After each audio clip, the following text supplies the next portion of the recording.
Shalom, jemaat doa pagi yang terkasih. Mari sama-sama kita berdoa terlebih dahulu sebelum kita menyembah Dia. Tuhan Yesus, kami mengucap syukur kalau Engkau berikan kami kesempatan di pagi hari ini untuk duduk diam di bawah kaki-Mu Tuhan. Kami rindu untuk berjumpa pribadi dengan Tuhan Yesus. Biarlah kehidupan kami terus bertumbuh, semakin berkenan di hadapan Tuhan. Dan hati kami hanya ingin semakin jatuh cinta dengan Tuhan Yesus. Biarlah ketika kami menyembah Tuhan, kami bisa merasakan hadirat-Mu. Di dalam nama Yesus, amin. Ya Allah, Engkau hadir, bertata atas umat-Mu. Kami bawa korban pujian ke tata suci-Mu, Tuhan. Ya Allah, ya Allah, Engkau hadir, bertata atas umat-Mu. Kami bawa korban pujian ke tata suci-Mu, Tuhan. Ku rasakan kemuliaan-Mu memenuhi tempat kudus-Mu. Betapa mulia hadirat-Mu, Tuhan. Ku terkagum menyembah-Mu.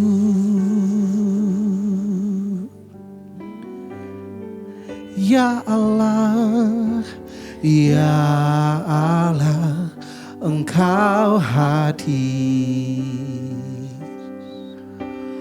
bertata atas umat-Mu. Kami bawa korban pujian ke tata suci-Mu, Tuhan. Ya Allah, ya Allah, Engkau hadir. Kau bertata atas umat-Mu. Kami bawa korban pujian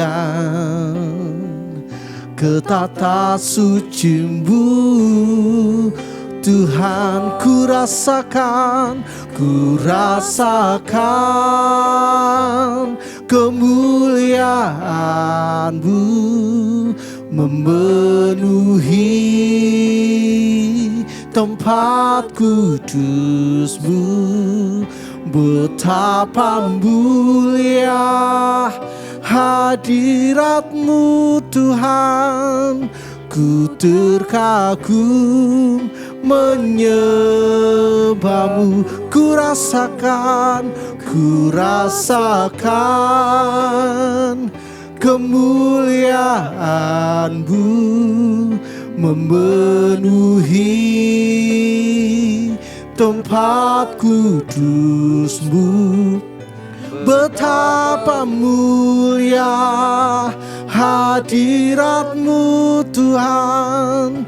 Ku terkagum menyembah-Mu. Ku rasakan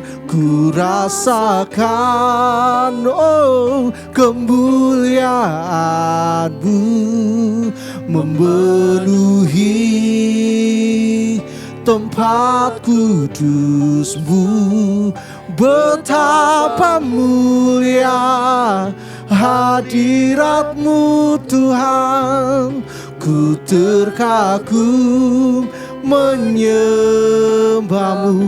Betapa mulia, betapa mulia hadirat-Mu Tuhan. Ku terkagum menyembahmu.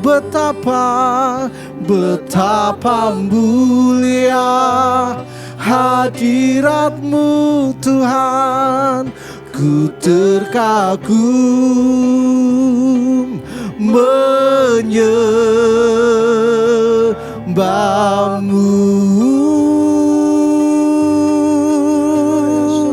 Kami kagum akan Engkau Tuhan. Oh, betapa mulianya Engkau Tuhan yang duduk di tahta. Oh, hanya Engkau Tuhan. Oh, kami masuki ruang Maha Kudus-Mu Tuhan, berhiaskan kekudusan. Oh, layakkan kami Bapa menghampiri tata suci-Mu. Oh, mari masuk lebih dalam lagi dalam hadirat-Nya yang mengubahkan, yang menghidupkan. Oh,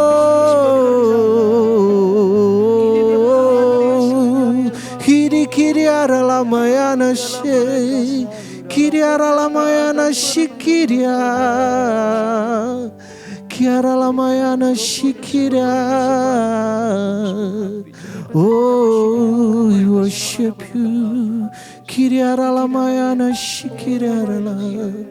Haleluya Tuhan.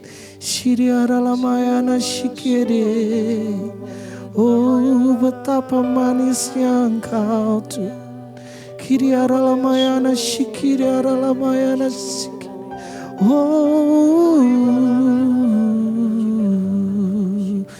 Oh,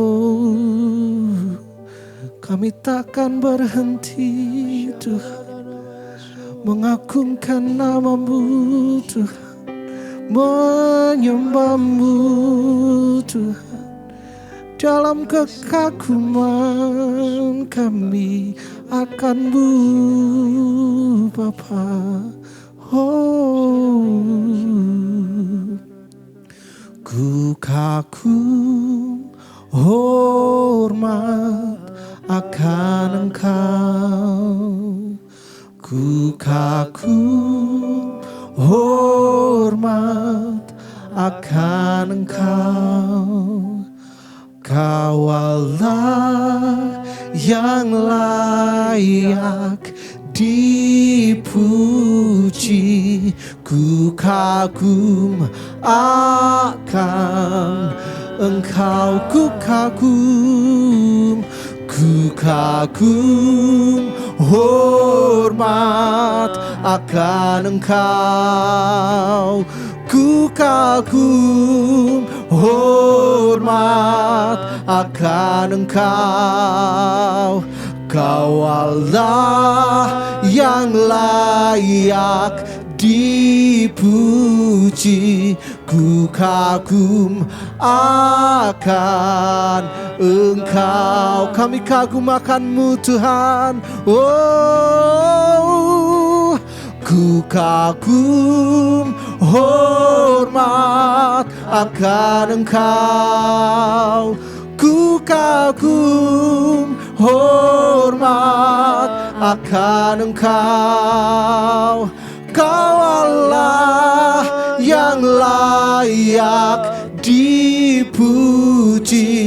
Ku kagum akan Engkau. Ku kagum hormat akan Engkau. Ku kagum hormat akan Engkau. Kau Allah yang layak dipuji, ku kagum akan Engkau. Kau Allah yang layak dipuji, ku kagum akan Engkau. Ku kagum akan-Mu, ku kagum akan Engkau Tuhan, ku kagum akan Engkau. Tuhan Yesus, kami sungguh bersyukur Tuhan. Kalau di pagi ini kami diberikan kesempatan mendengarkan suara-Mu Tuhan, mendengarkan isi hati-Mu Tuhan. Bila firman Tuhan ini merema dalam kehidupan kami, sehingga ketika musim silih berganti, iman kami tidak pernah berubah Tuhan. Justru kami semakin setia, semakin mengasihi Tuhan. Apapun keadaannya kami tahu bahwa Tuhan, Engkau tidak pernah lepas kendali atas kehidupan kami. Engkau selalu ada di sana. Bila ketika firman Tuhan disampaikan, hati jemaat-Mu diberikan tanah hati yang lembut, tanah hati yang siap ditabur, agar setiap benih yang ditabur bertumbuh berkali-kali lipat Tuhan. Sembunyikan hamba-Mu di balik salib Kristus, bela Tuhan yang ditinggikan. Di dalam nama Yesus, amin. Shalom semua, senang bisa ketemu kembali di doa pagi ini. Dan di doa pagi ini saya ingin bawakan firman Tuhan dengan judul Tuhan tidak pernah lupa. Jadi judulnya adalah Tuhan tidak pernah lupa. Saya ambil dari ayat Keluaran 2 ayat 23 sampai 25. Keluaran 2 ayat 23 sampai 25. Di sini perikopnya ditulis Musa diutus Tuhan. Saya bacakan firman Tuhan berbunyi demikian. Lama sesudah itu matilah Raja Mesir. Tetapi orang Israel masih mengeluh karena perbudakan. Dan mereka berseru-seru sehingga teriak mereka minta tolong karena perbudakan itu sampai kepada Allah. Allah mendengar mereka mengerang, lalu ia mengingat kepada perjanjiannya kepada Abraham, Ishak dan Yakub. Maka Allah melihat orang Israel itu dan Allah memperhatikan mereka. Amin.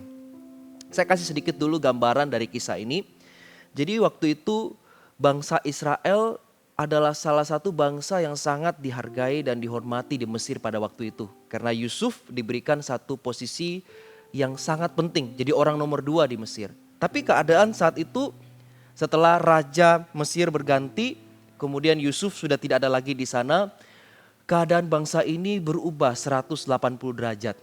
Jadi bukan mereka lagi menjadi bangsa yang dihormati, tapi mereka masuk ke dalam fase yang sangat tidak enak, yaitu mereka menjadi budak di tempat itu. Dan kemudian Mesir melihat bahwa bangsa Israel itu sangat diberkati Tuhan waktu itu. Pertumbuhan bangsa ini bertumbuh semakin hari semakin besar. Sehingga bangsa Mesir melihat bahwa Israel ini menjadi ancaman. Jadi benar-benar Israel ini menjadi bulan-bulanannya Mesir. Kemudian dalam fase itu akhirnya Israel tidak tahan, mereka mengalami perbudakan yang sangat-sangat berat. Akhirnya di saat itu mereka mulai berseru kepada Tuhan. Dan keadaan itu sebenarnya bukan keadaan yang baik, itu keadaan yang buruk, keadaan yang tidak ideal. Tapi mengapa saya katakan keadaan buruk itu sebenarnya sesuatu yang baik dalam kacamata rohani? Saya kasih tahu alasannya. Karena keadaan ini justru membuat orang-orang Israel berdoa dan berseru kepada Tuhan. Waktu itu mungkin dengan keadaan yang ada dialami oleh bangsa Israel, mereka serba nyaman waktu itu. Akhirnya waktu keadaan yang serba nyaman ini membuat mereka lupa sama tujuan dan janji Tuhan atas kehidupan mereka. Mereka dipanggil bukan untuk tinggal loh di tanah Mesir. Mereka dipanggil untuk masuk ke tanah Kanaan. Tanah perjanjian, tanah yang dijanjikan oleh Tuhan kepada orang Israel. Tapi waktu itu karena semua keadaan serba nyaman, akhirnya bangsa Israel lupa sama itu. Tapi ketika Tuhan izinkan keadaan buruk terjadi kepada bangsa ini, yang pertama pasti dia membalikkan hatinya kepada Tuhan. Yang kedua, menjadi sebuah alarm kepada bangsa ini. Ayo bangun, itu bukan tempatmu. Dan terkadang dengan keadaan yang serba nyaman, manusia itu bisa jadi lupa sama Tuhan. Jadi apapun keadaanmu hari ini, keadaan itu mungkin tidak ideal, keadaan itu tidak nyaman bagi saudara. Tapi percayalah bahwa ketika itu terjadi, lihatlah bahwa dalam kacamata rohani, itu berarti kita diingatkan, ayo kembali kita berdoa dan berseru sama Tuhan. Dan mungkin di dalam kehidupan kita yang dulu serba nyaman itu, sehingga kita lupa sama Tuhan. Kita lupa sama apa yang sebenarnya menjadi tujuan hidup kita di dunia ini. Jadi waktu kita ada di season seperti itu, Tuhan tidak pernah lupakan saudara. Tuhan selalu ada di dalam ingatannya Tuhan. Jadi jangan sekali-sekali kita berpikir bahwa ketika keadaan buruk terjadi artinya Tuhan lupa sama saya. Tidak, dia selalu ingat saudara. Bahkan bangsa Israel ketika berseru-seru di hadapan Tuhan, Tuhan tetap memperhitungkan mereka. Tuhan menunggu kedatangan bangsa ini. Dan bagaimana sikap kita dalam menghadapi keadaan demikian yang tidak baik atau tidak ideal. Ada 3 poin yang saya ingin bagikan hari ini. Yang pertama adalah jangan terlalu cepat membuat kesimpulan atas keadaanmu. Jangan terlalu cepat membuat kesimpulan atas keadaanmu. Sewaktu Israel menghadapi keadaan perbudakan, dalam benak mereka bisa jadi penyesalan loh. Buat apa saya datang ke Mesir? Kalau tahu-tahu Tuhan itu sengaja bawa kita ke sini untuk dibunuh, dihabiskan di tempat ini. Itu bisa jadi sebuah penyesalan, bisa jadi sebuah penyesalan yang membuat dia menyimpulkan bahwa Tuhan ini sengaja merencanakan yang jahat buat bangsa ini. Ternyata Tuhan bawa bangsa ini tujuannya hanya untuk supaya bangsa ini tidak musnah ketika terjadi kelaparan. Kemudian cerita tentang Yusuf. Waktu dijual oleh saudara-saudaranya kepada bangsa Mesir. Kalau seandainya Yusuf dengan cepat menyimpulkan keadaannya bahwa Tuhan itu hanya memberikan mimpi tapi itu hanya sebuah bunga tidur, tidak mungkin terjadi. Bisa jadi waktu Yusuf ada di sana, Yusuf tidak bisa melihat janji Tuhan itu digenapi. Tapi apa yang menjadi sikap hatinya Yusuf waktu terjadi demikian? Dia berkata dalam firman Tuhan, manusia boleh mereka-rekakan yang jahat, tapi rencana Tuhan yang terjadi. Artinya bahwa kalau keadaan itu semua serba tidak baik, tidak ideal, tidak seperti yang kita harapkan, jangan buat kesimpulan. Apalagi dalam hati kita menaruh penyesalan yang terlalu dalam.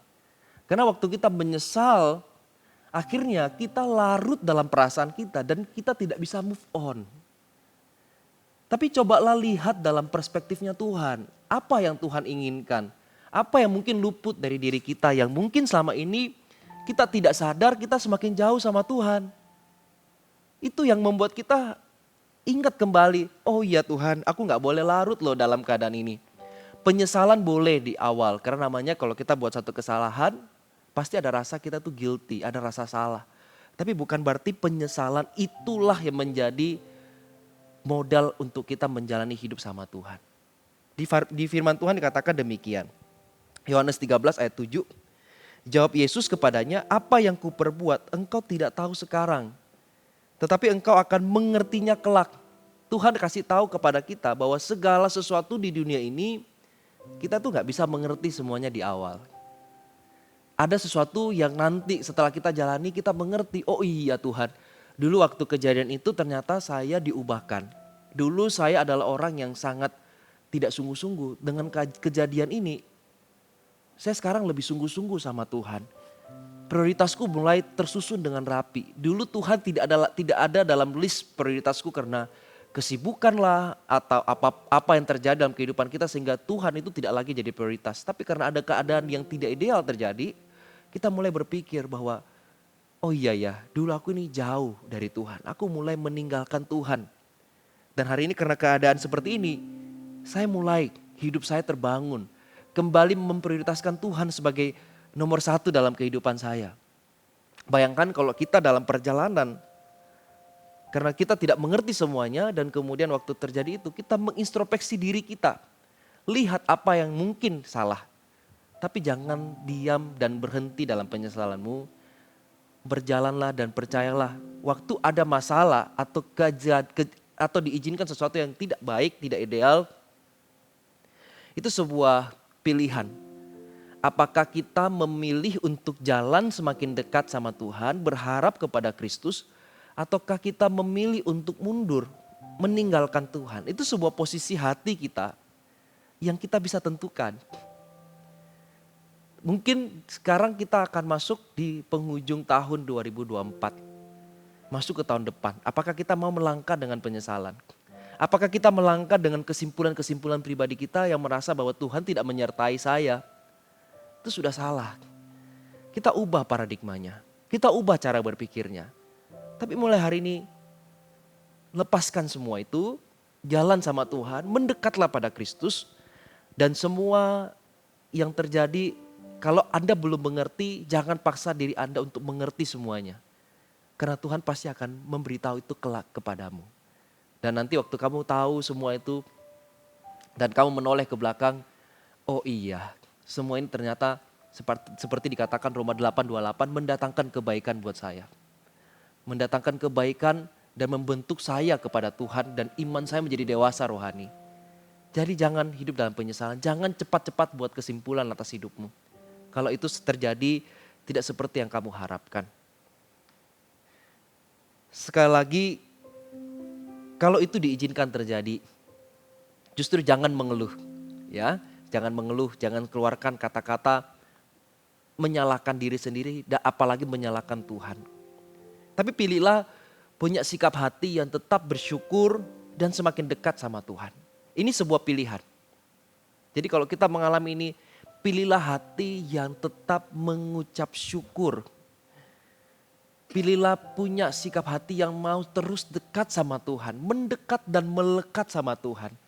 Keadaan boleh belum berubah, tapi kalau hati kita sudah diubahkan sama Tuhan, keadaan itu berat, tapi kita dimampukan untuk melalui itu semua. Kemudian yang kedua adalah, tadi yang pertama jangan terlalu cepat membuat kesimpulan atas keadaanmu. Yang kedua, jangan pernah berpikir Tuhan meninggalkan. Seringkali kita dijebak dalam pikiran kita seperti ini. Kalau keadaan buruk terjadi, artinya Tuhan tinggalkan. Kalau kita hidup dalam kelimpahan, hidup dalam sukacita, penuh dengan berkat, Tuhan ada dengan kita. Tidak seperti itu. Karena semua itu melatih kita dalam iman. Waktu kita berpikir sejak awal Tuhan meninggalkan kita, maka kita sebenarnya sedang merenggangkan hubungan kita sama Tuhan. Jadi keadaanmu seperti apa hari ini? Pernah gak terbesit dalam hatimu bahwa Tuhan meninggalkan aku? Dan karena itu langkah kakimu tidak lagi pernah mendekat sama Tuhan. Saya ingin katakan dari firman Tuhan, Mazmur 34 ayat 19, Tuhan itu dekat kepada orang-orang yang patah hati dan ia menyelamatkan orang-orang yang remuk jiwanya. Artinya kalau dalam keadaan Tuhan katanya membawa ke tanah perjanjian, tanah yang berlimpah susu dan madu. Lewatin Mesir aja boro-boro bisa lewat. Itu bisa jadi dalam pemikiran dia. Dia berpikir Tuhan sudah lama ini Tuhan aku menanti-nantikan keluar dari tempat ini. Karena terlalu berat untuk ada di bangsa ini. Perbudakan membuat mereka sangat-sangat lelah. Bahkan mereka bisa berpikir di satu titik bahwa Tuhan itu tidak sungguh-sungguh ada dalam bangsa ini. Tapi yang saya melihat dari bangsa Israel, sekalipun mereka adalah bangsa yang tegar tengkuk, bangsa yang dalam proses mereka untuk menuju ke tanah perjanjian, mereka adalah bangsa yang tidak mudah untuk diarahkan. Tapi mereka dalam setiap perjalanan mereka, ketika ada di dalam fase yang rendah, tidak mudah, mereka tuh punya satu culture yang baik.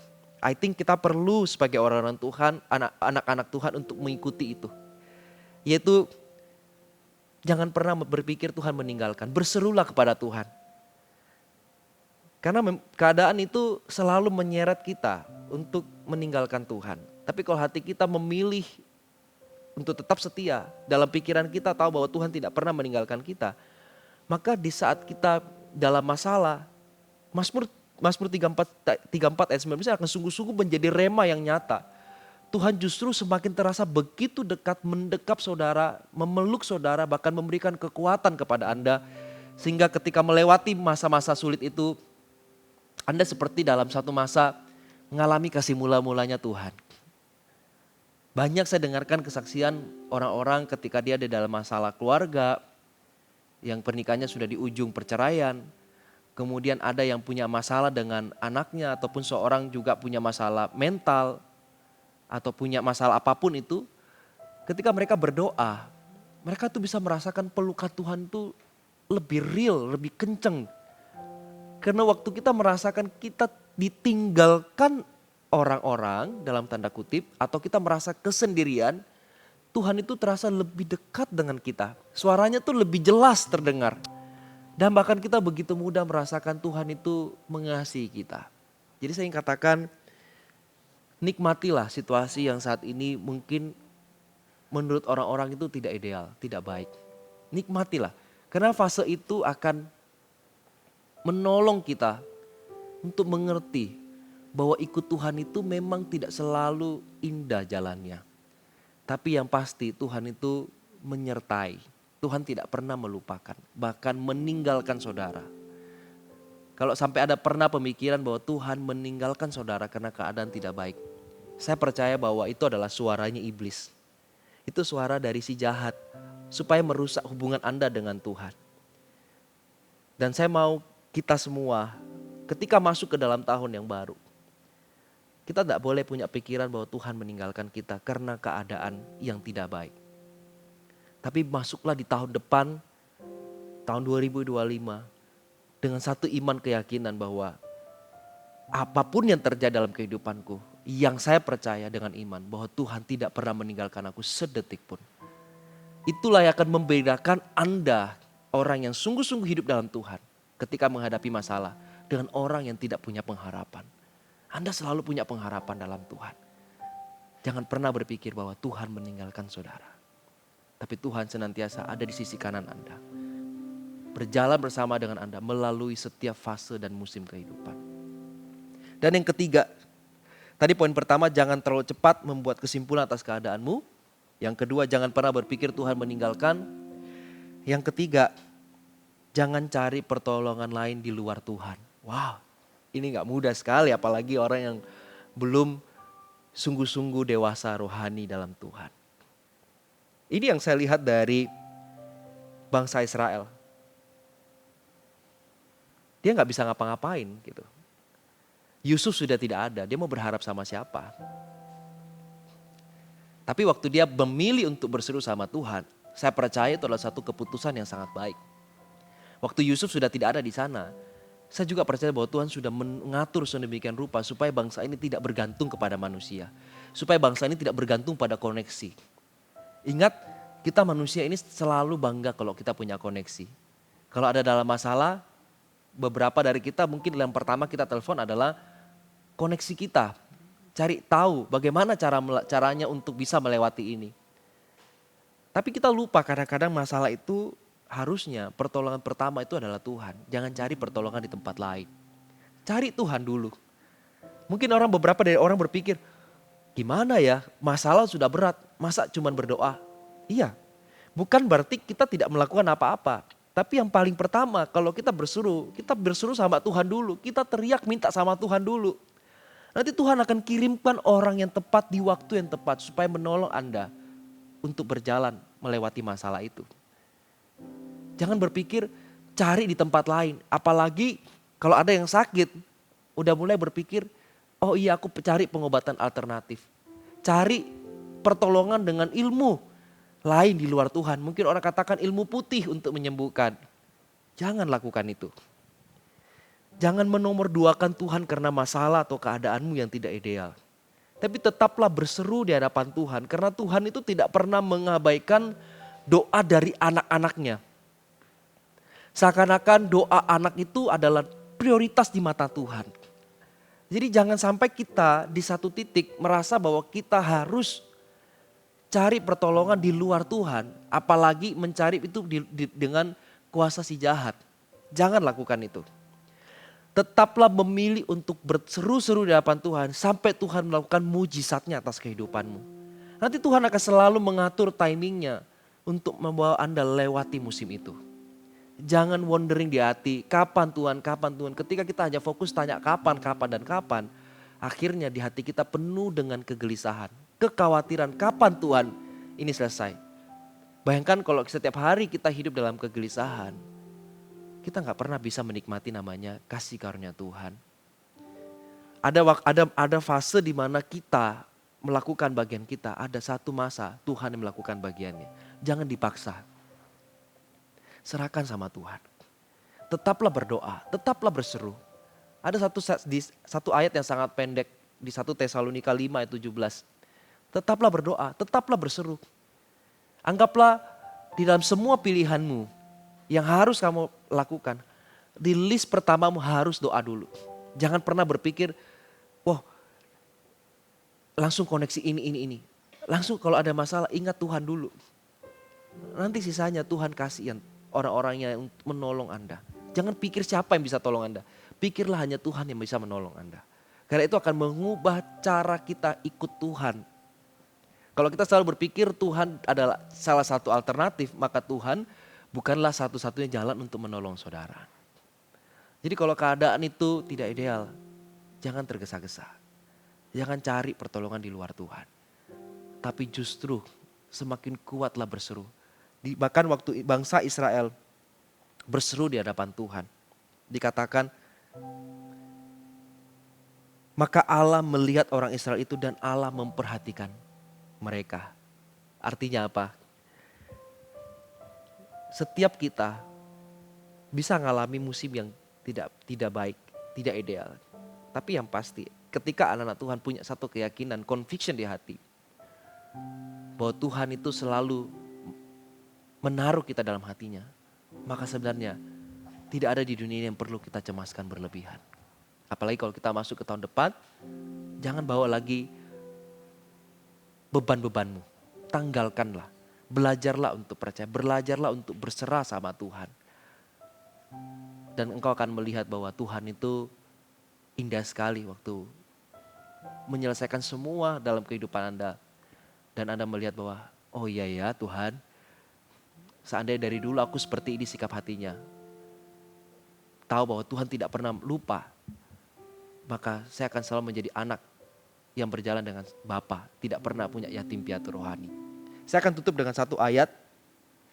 Mazmur 121 ayat 3-4. Mazmur 121 ayat 3-4. Ia tak akan membiarkan kakimu goyah. Penjagamu tidak akan terlelap. Sesungguhnya tidak terlelap dan tidak tertidur penjaga Israel. Artinya apa? Tuhan tahu kapasitasmu apa. Tuhan tahu ketika itu ada dan diizinkan terjadi, Tuhan tahu bahwa tidak akan pernah engkau kalah menghadapi itu semua. Tapi ingin Tuhan kasih pesan juga buat kita. Ketika kamu ada di musim itu, mata Tuhan tidak pernah tertutup. Mata Tuhan tidak pernah tertidur. Tapi mata Tuhan selalu melihat kepada Anda. Dan pasti ingat kata-kata saya. Pasti Anda akan melalui musim-musim itu. Dan Anda akan melihat bahwa pertolongan Tuhan nyata di dalam kehidupan Anda. Mari sama-sama kita sembah Tuhan.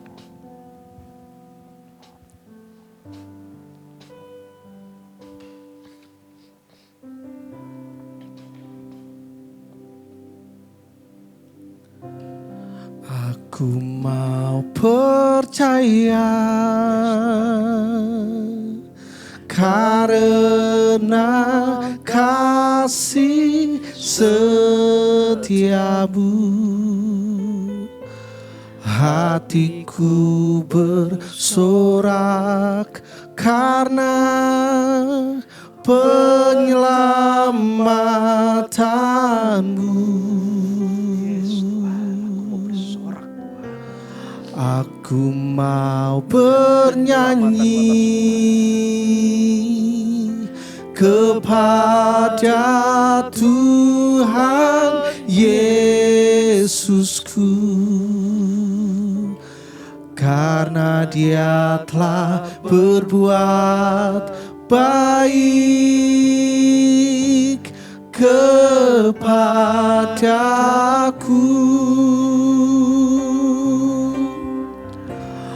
Aku mau percaya karena kasih setiamu. Hatiku bersorak karena penyelamatanmu. Aku mau bernyanyi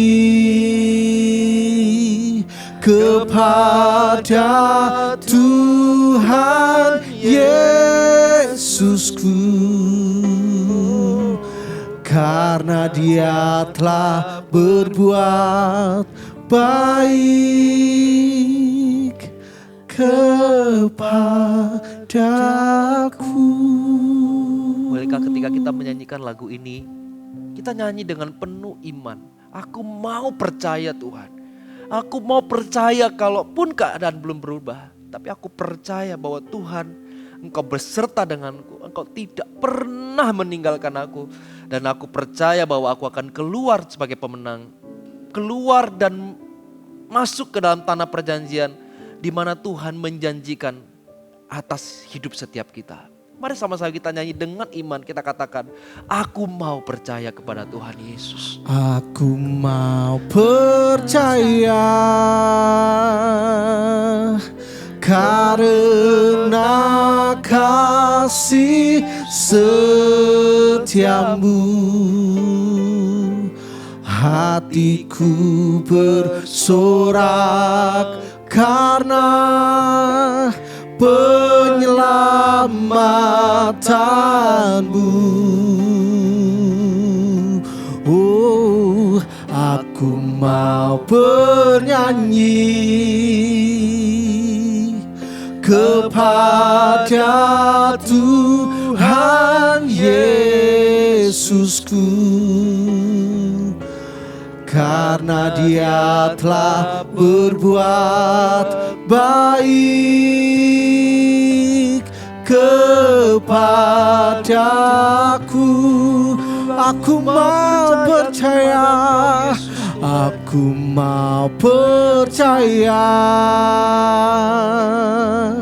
karena kasih setiamu. Hatiku bersorak karena penyelamatanmu. Oh, aku mau bernyanyi kepada Tuhan Yesusku, karena Dia telah berbuat baik kepadaku. Mari kita sembah Dia di dalam roh. Aku mau percaya karena kasih setiamu, Tuhan.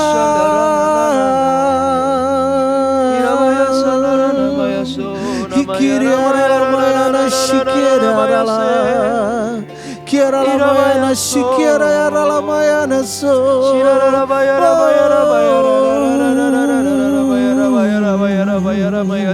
Isiara ya la mayana shikiara. Kiriara la mayana shikiara la. Shiara ya la mayana so. Kiara ya la mayana shikiara.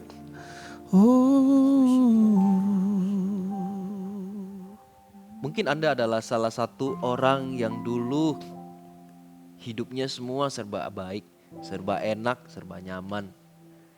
Tapi mungkin di tahun ini ada satu gejolak yang terjadi.